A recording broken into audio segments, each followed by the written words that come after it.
one thing that I didn't show on the Leaving Wizard Island video was that there were a whole bunch of sunburned people, and there was a girl with a sprained ankle, Ice pack and all. an ice pack, and needed an ice pack, and there were several more injuries I can't recall, but people left that island injured.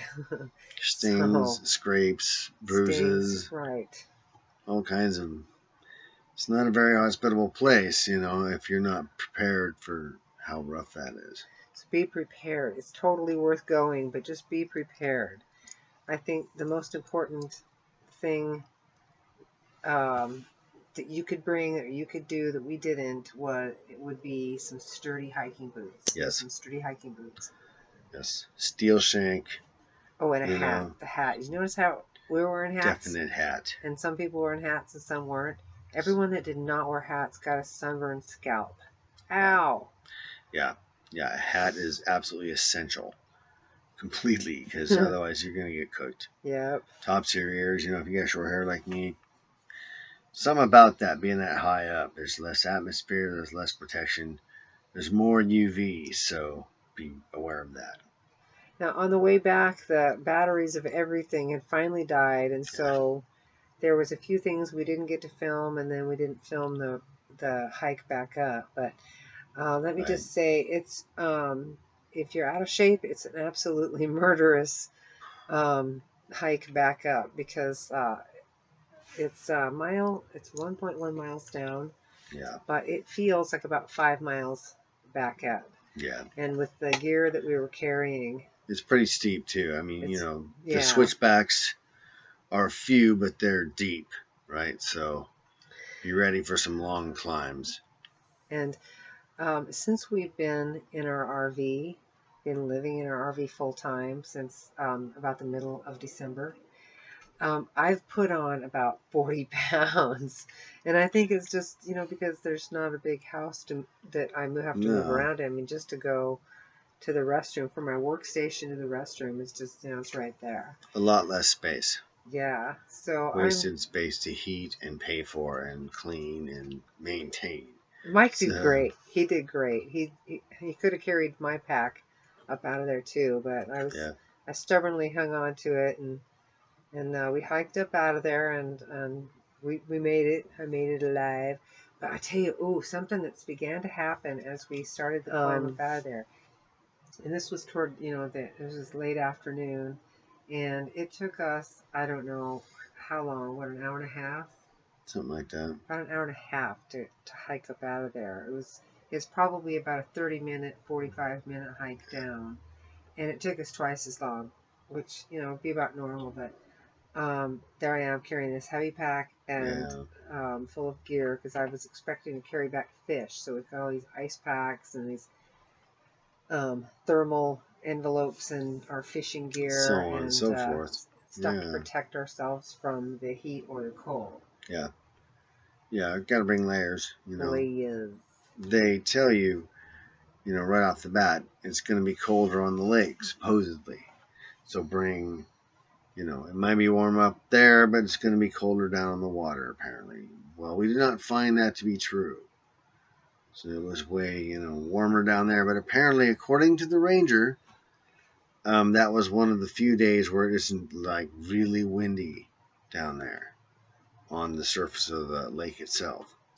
So we were lucky to get all really those nice smooth water shots. It was just like glass when we first got on the lake. Gorgeous. It was gorgeous. Wow. Yeah. The cameras just don't do it justice. I tell you, you got to go there.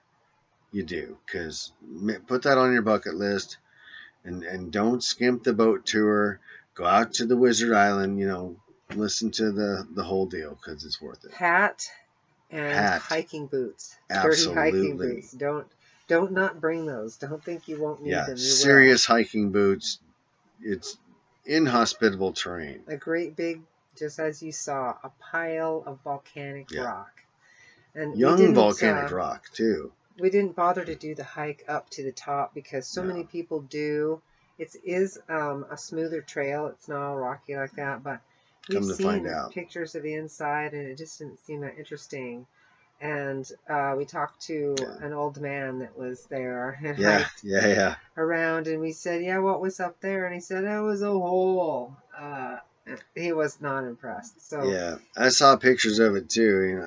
I'm doing just Google searches and stuff, and yeah, it's nice, but no, it's a good hike if you want to go up and get a great view and a great 360. It's great for that. Yes. And it would have been a good spot to launch the drone in if we really felt awesome. secure about its flyability. Yeah. I'm feeling a little less secure about that these days. Yeah, that was, I'm not sure what was wrong with it. There was some kind of malfunction there. I'm sure glad that we didn't take it up there and it did that into the lake. Because the LiPo battery is poison. And that would poison that lake. Yeah. So. And we just could not get any information as to rules on drones up there. There aren't any. Yeah. There just aren't any.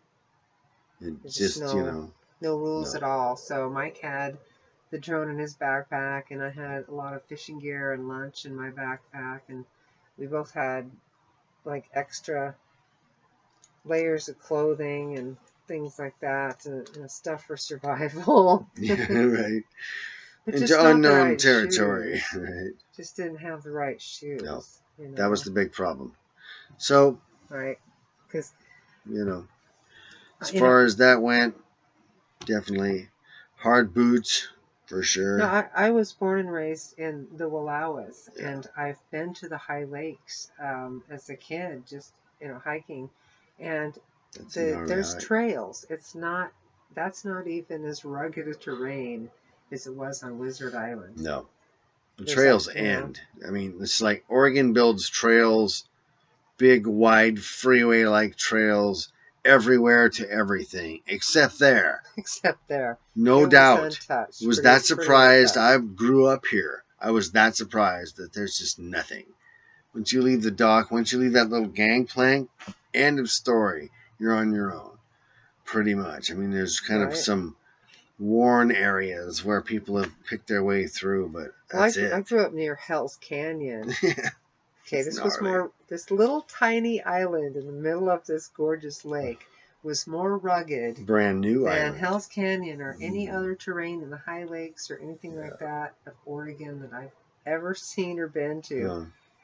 I haven't seen the lava beds, but I would guess just it would be like that. Similar hospitality as the lava beds. It's even worse. It's even worse. Actually, nothing grows there. Nothing at all. It's just a solid sheet. The lava beds are worse? Yeah. The lava beds are worse. They're black lava, like almost obsidian, but kind of like blown up foam. Do we want to If you fall on it, it's all bad. Do we even want to go there? Yes, we do. And I want to fly the drone over it and get some nice aerial footage. We're hiking up out of there, and these giant mosquitoes are up attacking us. And that was horrible. So we had firewood. We'd purchased some kindling and some bundled wood, and it's a little expensive at that store. You should bring your own.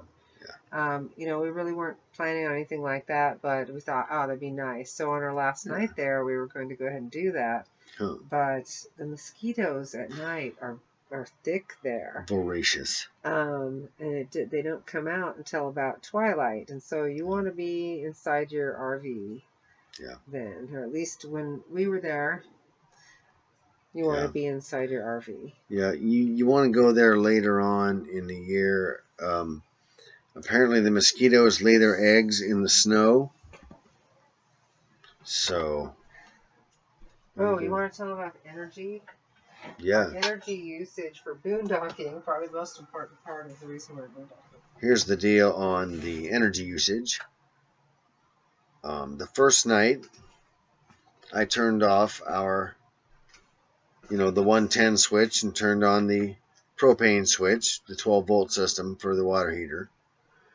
And thought we're good to go. Apparently not. In the morning, now I got to give the system credit. It ran the system, because the AC came on. It ran the water heater, which is 11.5 amps, of course, at 115 volt AC. And we were still, 40% battery power in the morning. That's also running the furnace, the propane furnace with the fan on it and all. It wasn't too bad. I was kind of dismayed because I didn't understand what was going on. I didn't realize that the switch on the console up here had been bypassed. You expect qualified personnel to be qualified personnel. So there you go. Sometimes they're not. So be aware of that. After I turned off the breaker, things were better then. And we went on our boat trip and came back, and still things weren't great. I had to actually unplug the water heater underneath the sink to get it to actually be, to not drain the system. So there's issues with that. I'm not sure what. I'm not an electrician, and I don't want to go tearing into things, because that's how, motorhomes catch on fire. People who don't know what they're doing at all, trying to do something. Electrical. Yeah, that burns things down. Electrical. One time I took an electrical class in high school, and I literally blew up a power supply. This tiny little thing I made. Pop. It blew up. Yeah, so there. So after we unplugged the water heater, back up. Okay. So after we actually unplugged the water heater underneath the sink there, then, of course that's off. That's done. That's it. And our energy was fine then. We ran, all day. You could see from our aerial video that the tree shadow would get on us in the afternoon, but during solar noon, from say 12 through 3, we were wide open. We were running our air conditioners and holding it, no problem. It was nice 75 degrees in here with the sun just cooking down on the rig, and it was pretty hot outside. It was like, getting up in the 80s. So, not bad. We just had one flaw in there, and that was it. Other than that, this thing's bulletproof. We could run our whatever we needed to run anytime we needed to run it, during the day. So there you go. And over to my dog. There was a lady that was interested in our sharing of our music around the campfire, and honestly, we just put our firewood in our plastic bin and kept it there and still have it. Yeah, we still have it. So I just gonna play this a little bit because I didn't want to do some kind of weird performance or anything, but she was just so sweet and wanted us to share that I decided at least I'd just play something. Ooh, I'm a little rusty.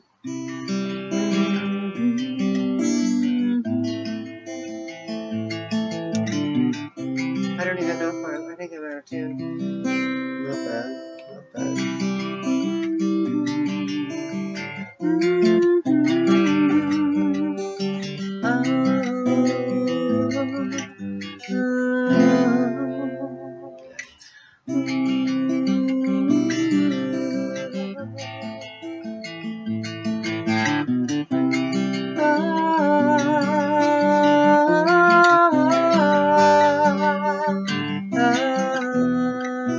Oops.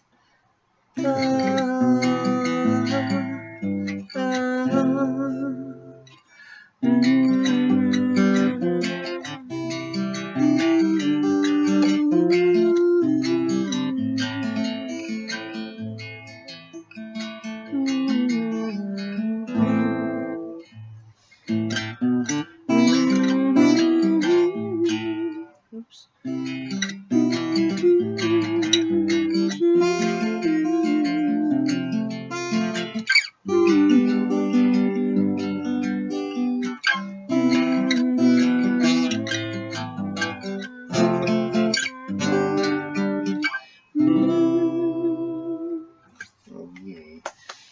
darling.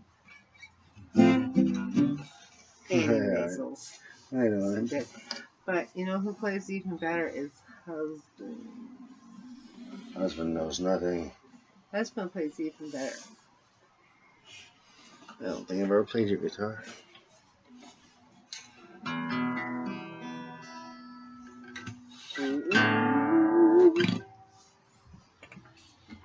There's too much stuff over here. Just a little ditty, honey. Just a little diddly doodly doo. Okay. Just a doodly doo.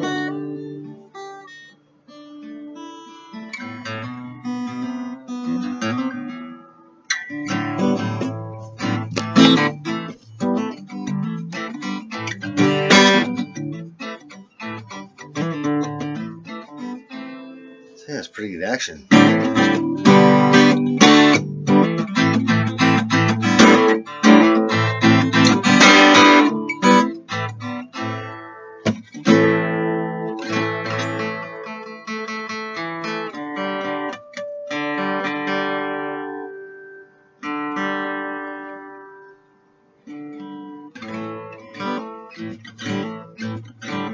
That's better.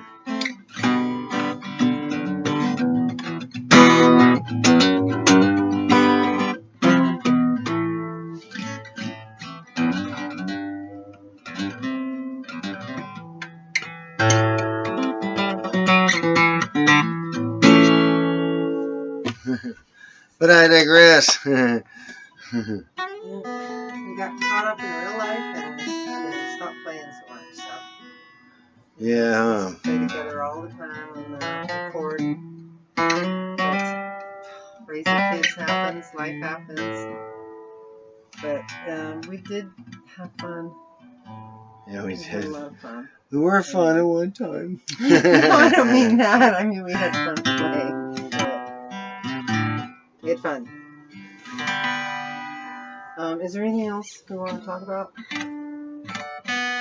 Well, we probably found the best site in that whole place for solar activity, you know, to make energy with. As far as being in an old growth forest, that place was beautiful. So we made a lot of power there. I was having the big panel, you know, that system maxing out at 60 amps all the time. And so we're, you know, the other one was doing 20 to 25. So we're pulling a lot of juice there, you know, 80, 85 amps altogether. It was pretty sweet. And we could hold both ACs tuned to like 80 degrees. So they're cycling on and off, you know, easily. And it was no problem. So altogether, a successful boondock. And all was well.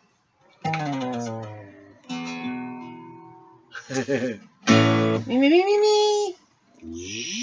Mike broke the string on 2 strings on his 12 string earlier today. Yes, I did. Horrible.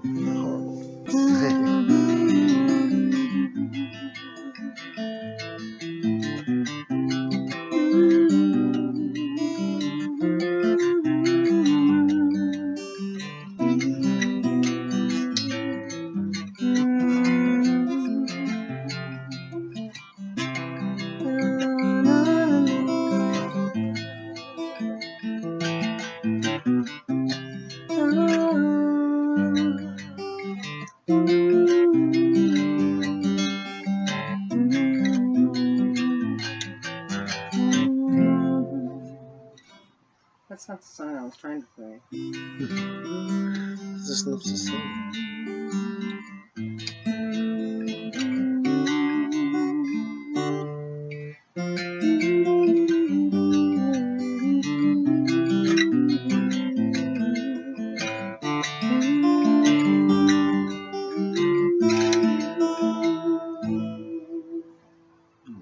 That one. Yeah. Yay. Dun, dun, dun.